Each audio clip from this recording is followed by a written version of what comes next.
Top of the morning, Dan Proft talking about Trump's State of the Union speech last night. One thing we have not addressed yet, but we're going to straight away, is what he had to say about the Supreme Court decision, about tariffs, about the trade deals that have been negotiated, and whether or not they will stand as conceived. One of the primary reasons for our country's stunning economic turnaround, the biggest in history, where the Dow Jones broke 50,000 4 years ahead of schedule, and the S&P hit 7,000, where it wasn't supposed to do it for many years, were tariffs. I used these tariffs, took in hundreds of billions of dollars to make great deals for our country, both economically and on a national security basis.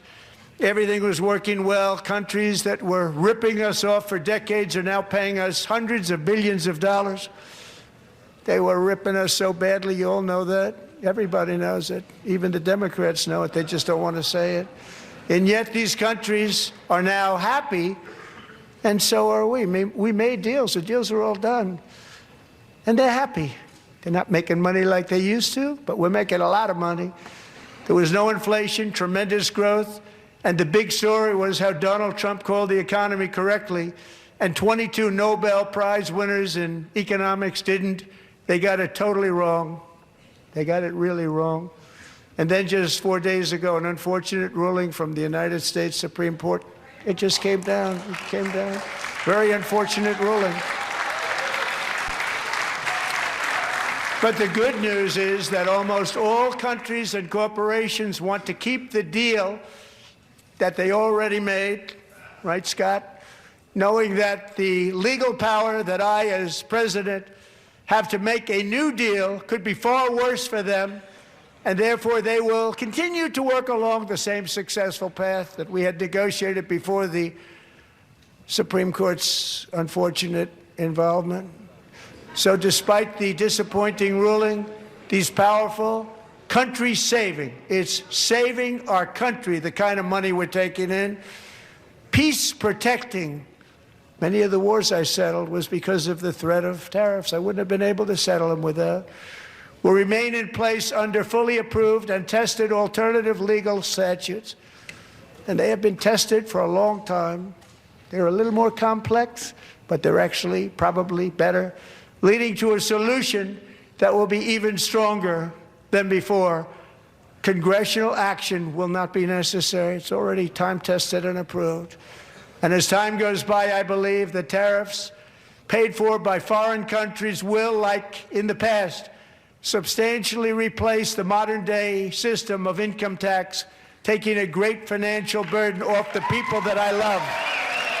Well, that's a nice sentiment, but there's a couple of things there. Number one, it's possible, but it's not necessarily clear that Section 122, in which he opposed that under which he imposed that 15% global tariff for 150 days, that is not time tested. It's not clear that additional congressional action will not be needed to affect the general terms of trade that he has negotiated in some instances.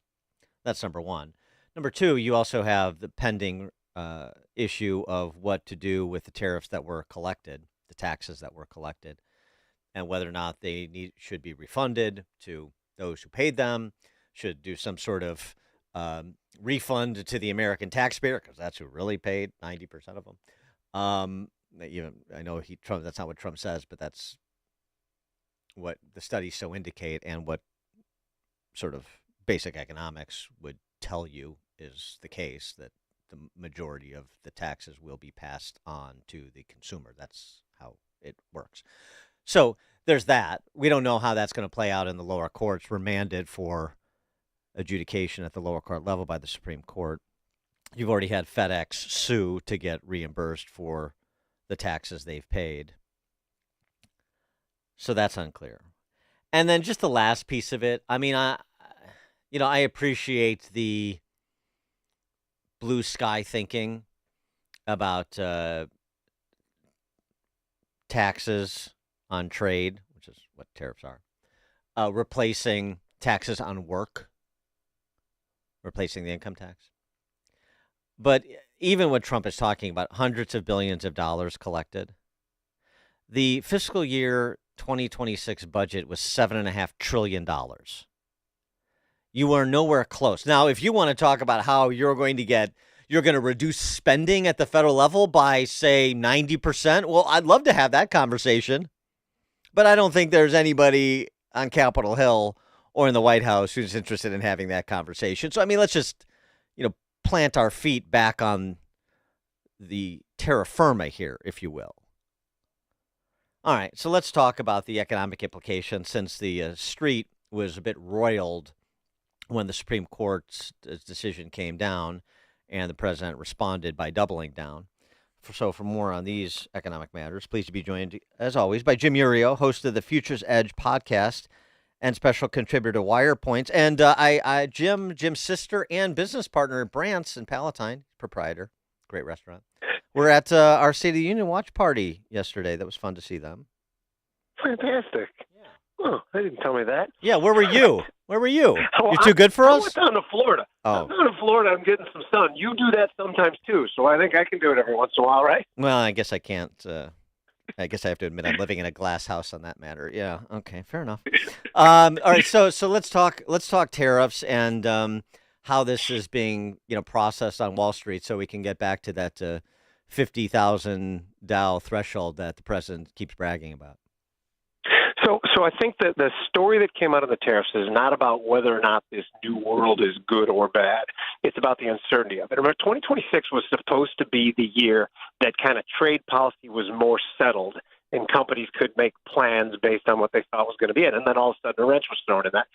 And one of the reasons on the day that it came out, you saw gold rally $150, because what that's telling us is that 2025 was a year that was characterized by global trade being a little bit in flux and other countries trying to get away from the dollar. I think they're going to be unsuccessful with de-dollarizing, but they were buying gold. So gold rallied $150 off the tariff thing. And again, it's not about good or bad. It's just about now we got to wait a little bit longer. And again, these people, by the way, you mentioned something before about cutting spending. I don't even know what that means. I've never heard that. Yeah, exactly. Yeah. I always say about Republicans is that they talk about cutting spending when they don't have the power to cut spending. As soon as they get in power, they seem to forget all about that. But anyway, so the tariff thing, and again, these people who think they're these free trade purists who come out with tariffs are bad because Adam Smith and Hayek and Milton Friedman said they were bad. Yes, they're right. But if other countries are using tariffs against us, it's silly to not try to level the playing field. So please, people just stop with that nonsense. It's absurd. Yes, I don't like tariffs as a general rule, but if we're trying for leverage purposes. Yeah, exactly. So come on, we've been ripped off. He's right about us being ripped off for the last 30, 40 years. There's no question he's right about that. And even if you're the biggest Donald Trump hater, you have to understand that sometimes he's not wrong on everything. This was 100% right. Yes. His not necessarily his interpretation of the IEPA statute, but his disposition towards tariffs as the means to lowering trade barriers. That's what you're saying. There's no question about it. If it's a cudgel to get them to the table to negotiate good trade deals, and it works, then great. It's fantastic. And I mean, it seems like a reasonable enough plan to me. So at the end of the day, though, I mean, is this matter of what happens to the, let's say it's $200 billion. $200 billion in taxes collected by the federal government. If they have to refund it to those who want refunds like FedEx, if that's what the lower court holds, or if they come up with some sort of plan to say, okay, well, we refund it and we'll refund it to the American taxpayer directly. However they do it, I mean, is that something that is particularly disruptive, or is it just, as you said, the pending uncertainty about what Trump claimed yesterday, but people are going to want to see that the trade deals as they were negotiated are going to remain in substantial effect?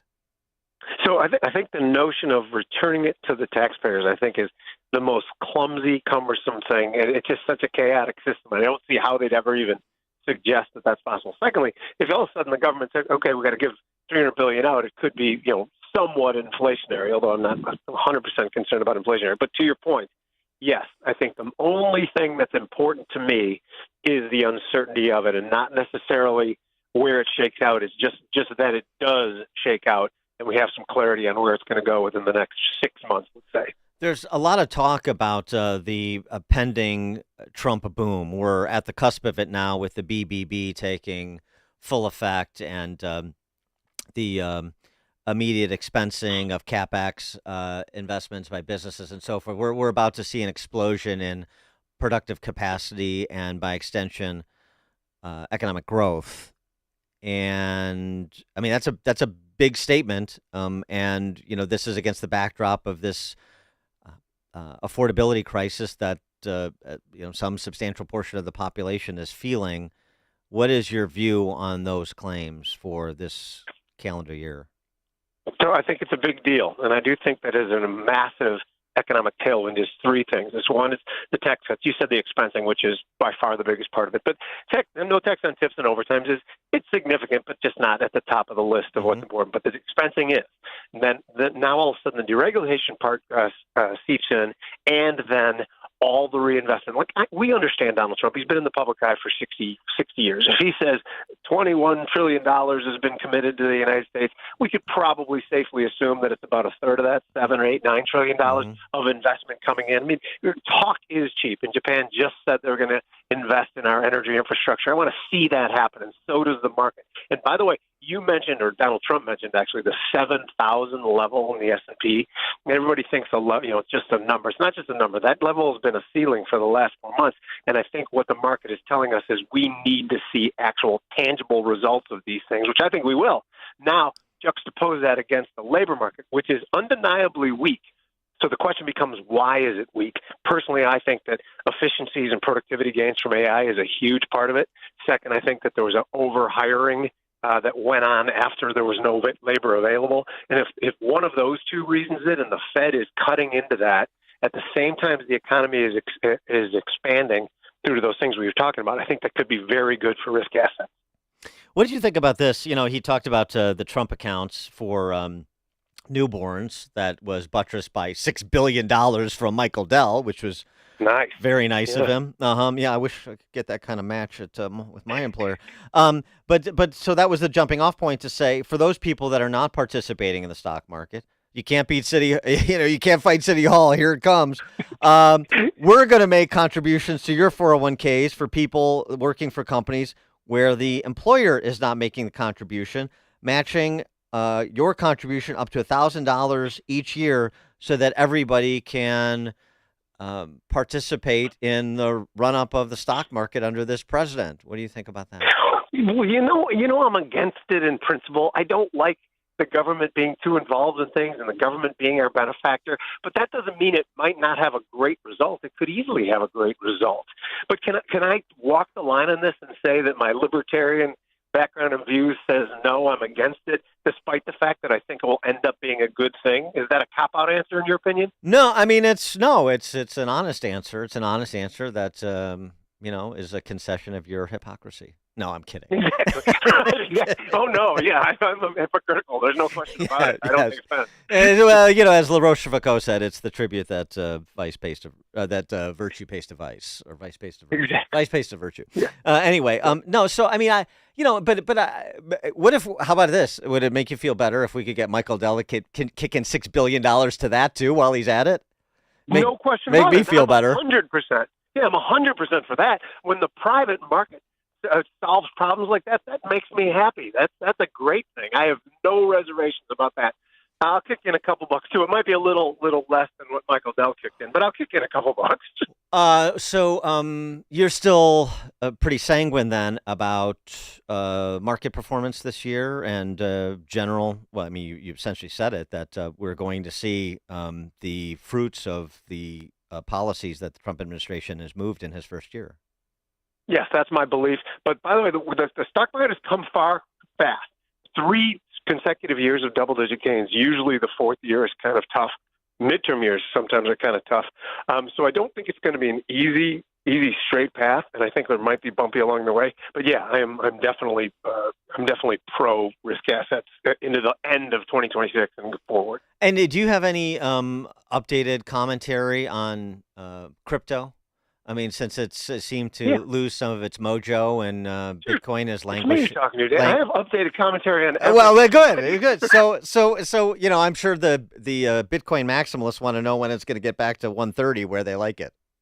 Okay, so here's what my analysis has been on Bitcoin since October. So Bitcoin and the NASDAQ put in highs around the same week and have both been taken on water since.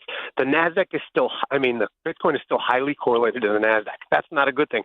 There's a real fundamental reason why that is, too. When major institutions started trading Bitcoin, they threw it to the people who knew volatility, which were the NASDAQ traders.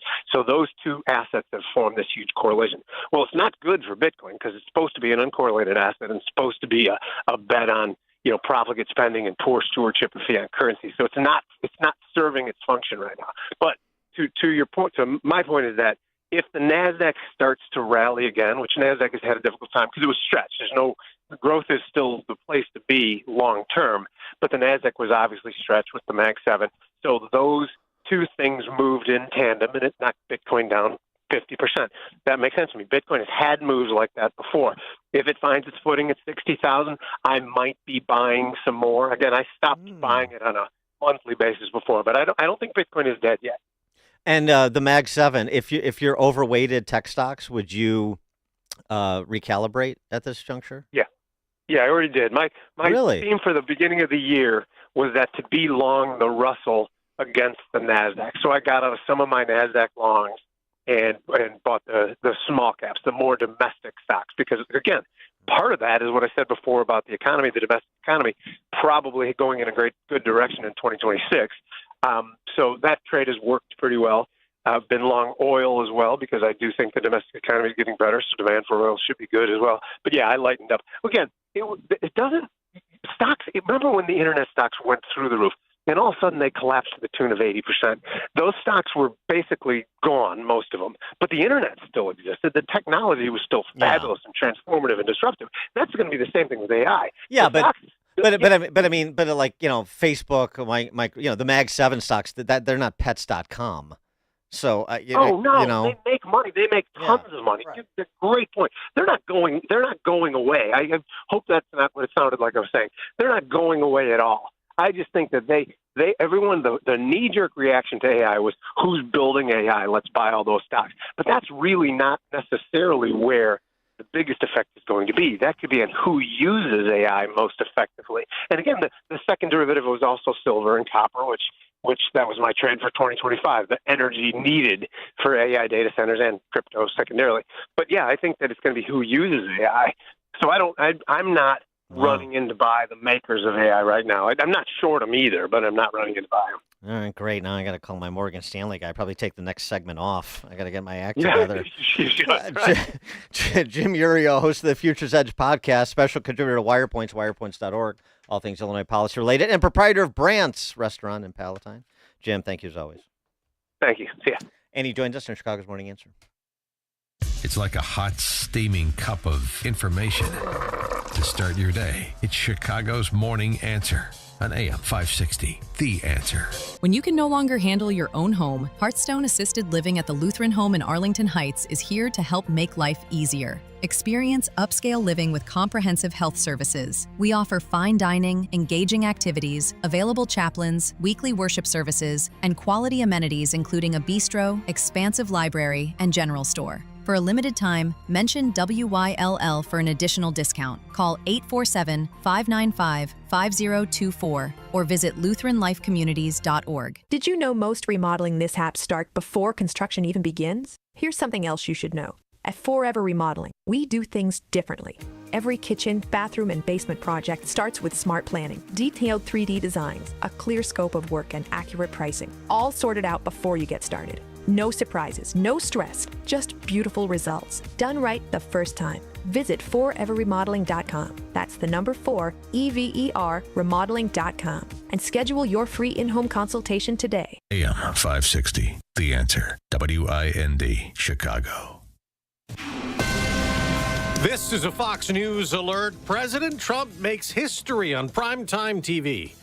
I'm Dave Anthony with the longest address to Congress ever. The state of our union is strong. And he went on for about an hour, 48 minutes. The roaring economy is roaring like never before.